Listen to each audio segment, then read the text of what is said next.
Welcome to a journey. Before we start, I'd like to invite you to leave a comment below sharing where you're watching from and the exact time you're listening to this story. It all started when I was 17, just 2 days before Thanksgiving, and my mom broke her wrist. "Emily can handle it," she announced from her recliner, the prescription painkillers making her drowsy. She'd been helping me cook for years, sure, helping me peel potatoes and set the table. But that didn't mean preparing a feast for 25 relatives with zero notice and no guidance. Somehow I managed it. I stayed up until 4 a.m. the night before, crying over burnt rolls, and served a meal that was edible if not elegant. "Emily did such a wonderful job," everyone praised.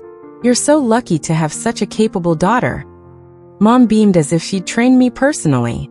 Dad nodded approvingly. "Next year, we'll let Emily handle everything.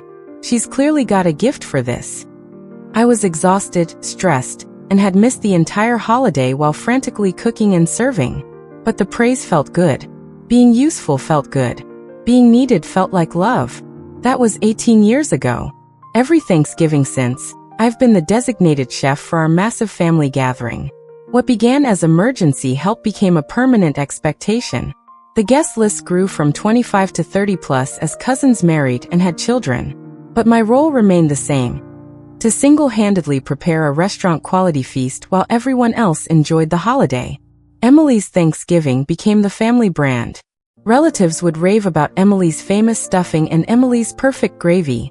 They'd request specific dishes and dietary accommodations. They'd bring friends who'd heard about the incredible meal. The pressure to maintain my reputation grew each year.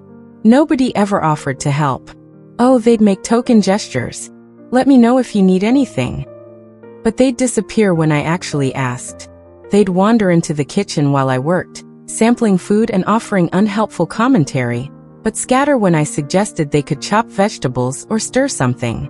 "We don't want to get in your way," became the standard excuse. "You're so good at this, we'd just mess it up." The logistics alone were overwhelming. Shopping for 30 people meant multiple grocery trips with carefully calculated lists. Prep work started days in advance, making desserts, preparing sides that could be stored, organizing cooking schedules to coordinate oven and stovetop space. Thanksgiving Day itself was a 12-hour marathon of cooking, timing, and serving. While everyone else watched football, played with kids, or relaxed with wine, I was trapped in the kitchen. I missed conversations, football games, and family moments. I ate my meals standing at the counter, while cleaning dishes long after everyone else had finished. The worst part was the criticism disguised as suggestions. "The turkey was a little dry last year. Could you make the stuffing less salty this time? Aunt Marie's rolls were better, but yours are fine." They treated me like hired catering staff, not a family member who was sacrificing her entire holiday for their comfort. By my mid-20s, the physical demands were crushing. Cooking for 30 people requires professional-level stamina and organization. I'd collapse into bed Thanksgiving night, exhausted and resentful, while everyone else had enjoyed a relaxing holiday. Friends would invite me to their celebrations, but I always had to decline. "I can't. I'm cooking for my family." They looked puzzled. "Can't someone else cook or everyone bring something?" I'd never considered these options because my family had made it clear. Thanksgiving was my responsibility. Suggesting changes was met with horror. "But it won't be the same. You're so much better at it than anyone else. It's tradition." The tradition that mattered to them was receiving a perfect meal without effort. My tradition of working while they relaxed was apparently sacred. College provided temporary relief. I had legitimate excuses to miss some Thanksgivings. But even then, family members would call asking for recipes, complaining that Thanksgiving wasn't the same without Emily's cooking. The guilt trips were intense. I was made to feel like I was abandoning family by pursuing my education. After graduation, there was no escape. I was back to full-time Thanksgiving duty, but now with added expectations. "You learn so much in college. I'm sure this will be even easier for you now." My career didn't matter. My relationships didn't matter. My own desire to enjoy a holiday didn't matter. What mattered was providing them with the perfect Thanksgiving experience they'd grown accustomed to. The breaking point built slowly over several years. Each Thanksgiving became more demanding as family members treated me less like a relative and more like a personal chef. They'd make special requests, dietary demands, and last-minute changes without considering the extra work involved. 3 years ago, my cousin brought her new boyfriend, who was extremely picky. She handed me a list of his dislikes and allergies, expecting me to accommodate a complete stranger's preferences. When I suggested he could bring his own food, she was appalled. "Emily, don't be difficult. It's Thanksgiving.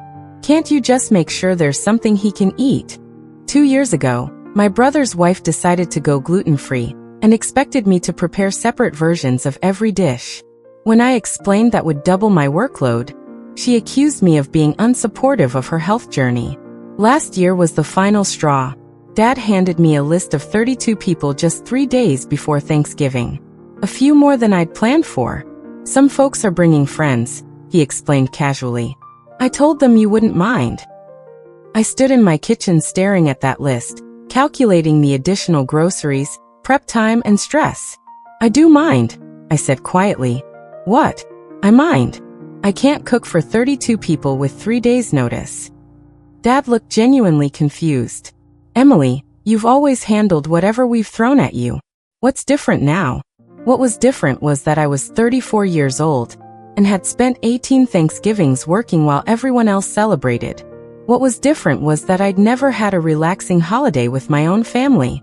What was different was that I was exhausted from being taken for granted. "I need help," I said. "Real help, not people standing around offering to do anything while contributing nothing." "Well, you know how it is. Everyone has their own traditions. It's easier if you just handle it." Easier for whom? Certainly not for me. That Thanksgiving was a disaster. I was overwhelmed, stressed, and resentful. The food was fine, but I snapped at people all day. I cried in the pantry while the turkey rested.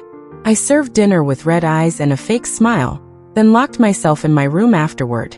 Multiple family members commented on my attitude problem and suggested I was getting too stressed about cooking. The solution, according to them, wasn't to reduce my workload. It was for me to handle stress better. In January, I started therapy. I needed help processing why I felt so angry and trapped by something I'd supposedly chosen to do. My therapist asked probing questions that revealed uncomfortable truths. "Do you enjoy cooking for your family?" I used to years ago, when it was occasional help rather than mandatory labor. Now it felt like an obligation I couldn't escape. What would happen if you said no? They'd be disappointed, angry, and probably guilt me into compliance. Thanksgiving would be ruined, and it would be my fault. What if Thanksgiving was ruined? What would actually happen? People would have to figure out their own meal plans. They'd adapt. Life would continue. What do you want your Thanksgivings to look like? I wanted to enjoy the holiday. I wanted to spend time with family instead of working for them. I wanted to feel like a guest in my own life sometimes. My therapist helped me understand that I'd become trapped in a pattern of people-pleasing that had evolved into exploitation. My family had become accustomed to my sacrifice and now saw it as my natural role rather than a generous gift. We practiced setting boundaries and handling guilt trips. I learned to recognize the difference between helping family and being taken advantage of. I developed strategies for maintaining relationships while protecting my own needs. By October, I decided this would be my last Thanksgiving as sole chef. I would cook one final meal, announce my retirement, and suggest alternatives for future years. But as Thanksgiving approached, the familiar pressure mounted. Dad presented the guest list, 30 people this year, with his usual assumption that I'd handle everything. Mom chimed in with special requests. Relatives called with their traditional demands. The expectation was so absolute, so unquestioned, that I found myself falling back into old patterns. I started planning menus and making shopping lists despite my resolution to quit. The momentum of 18 years was hard to break. 3 days before Thanksgiving, I had an epiphany while standing in the grocery store. I was buying ingredients for a meal I didn't want to cook for people who wouldn't appreciate the work involved during a holiday I should be enjoying instead of enduring.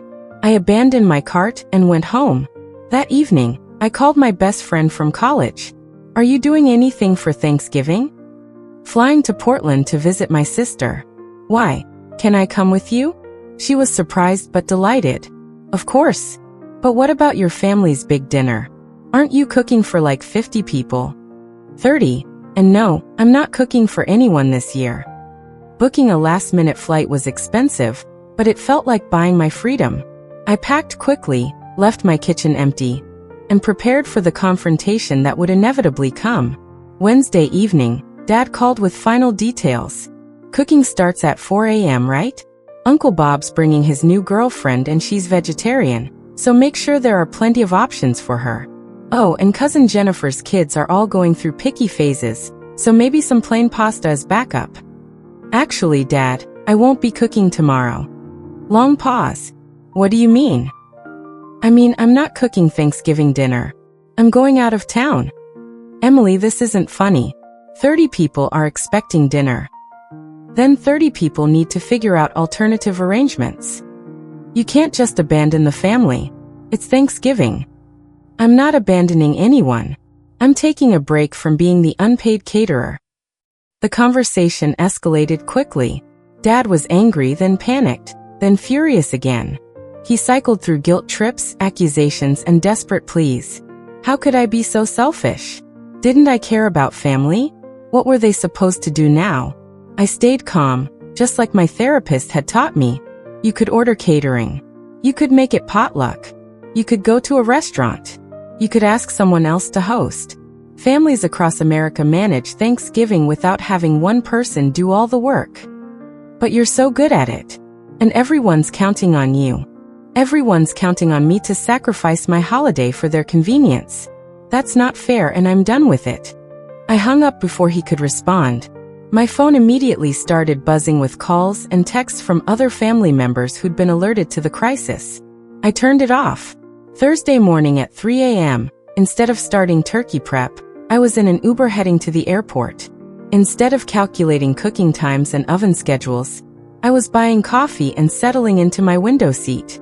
Instead of sacrificing another holiday to other people's expectations, I was finally putting myself first. The guilt was intense during takeoff. 18 years of conditioning doesn't disappear overnight. I imagined the chaos back home as 30 people arrived expecting a feast and found an empty kitchen. Part of me wanted to turn around and fix the situation I'd created.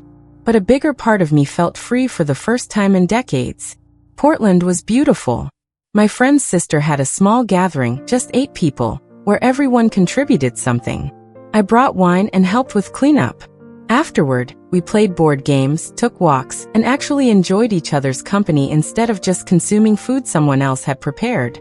It was the most relaxing Thanksgiving I'd had since I was 15. My phone, when I finally turned it back on Friday, contained 47 messages. They ranged from angry to hurt to desperate to manipulative. The story I pieced together was predictably chaotic.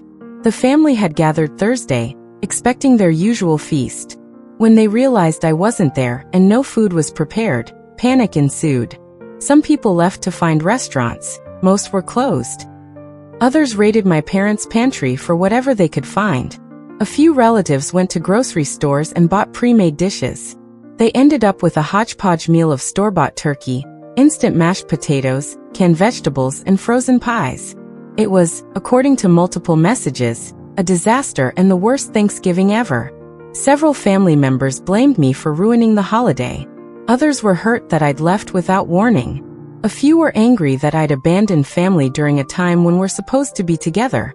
But buried among the guilt trips and accusations were a few messages that gave me hope. My cousin Mark. I never realized how much work you put into Thanksgiving. I'm sorry we took you for granted. My Aunt Linda. I understand why you needed a break. We should have helped more over the years. My brother. Mom and Dad are furious, but honestly, I'm proud of you for standing up for yourself. The most telling response came from my teenage niece. It was actually kind of fun figuring out dinner together, like a cooking adventure. But Uncle Dave burned the rolls and Grandpa complained the whole time. Over the following weeks, family dynamics slowly shifted. Some relatives remained angry and refused to speak to me. They couldn't forgive me for disrupting their comfortable arrangement. These were people who had valued me only as a service provider, And without that service, they had no use for me. Others began to understand what they'd been asking of me all those years. They reached out with apologies and invitations to smaller, more manageable gatherings where cooking duties were shared. My parents took the longest to come around. They felt embarrassed by the Thanksgiving disaster and blamed me for making them look bad in front of relatives. It took several honest conversations before they could see the situation from my perspective. "We never asked you to cook for everyone," Mom protested during one particularly difficult phone call. "You didn't have to ask. You expected it and I delivered for 18 years. But you seem to enjoy it." I enjoyed feeling useful and appreciated. I didn't enjoy sacrificing every Thanksgiving while everyone else relaxed. "We didn't know you felt that way." This was the hardest part to accept, that they genuinely hadn't considered my experience. In their minds, I was fulfilling my natural role as the family caretaker. They'd never questioned whether that role was fair or sustainable, because it worked for them. Eventually, we found a new equilibrium. Thanksgiving became a potluck where everyone contributed according to their abilities. Some people brought appetizers, others handled sides, a few managed desserts. The host, rotating annually, provided the turkey and coordination. The meals weren't as elaborate or perfectly coordinated as my solo productions, but they were more enjoyable because everyone participated. People appreciated the food more when they understood the work involved. Children learned to help instead of just consuming. Most importantly, I got to be a family member instead of kitchen staff. I could sit with relatives, watch football, play with kids, and actually enjoy the holiday I'd been working through for nearly 2 decades. 3 years later, our family Thanksgivings are smaller but warmer. Some relatives stopped attending when they couldn't get their perfect free meal. But the people who remained genuinely wanted to spend time together. We focus more on connection and less on consumption. I still cook, but as one contributor among many rather than sole provider. I make dishes I enjoy preparing and eat meals that are still warm. I have conversations during dinner instead of serving it. I participate in my own holiday.